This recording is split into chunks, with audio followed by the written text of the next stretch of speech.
Buenos días, hoy te voy a mostrar cómo activar o desactivar las luces LED en GoPro Mission 1 Pro.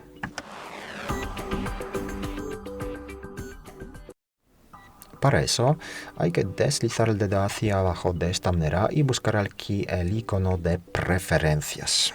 Está aquí.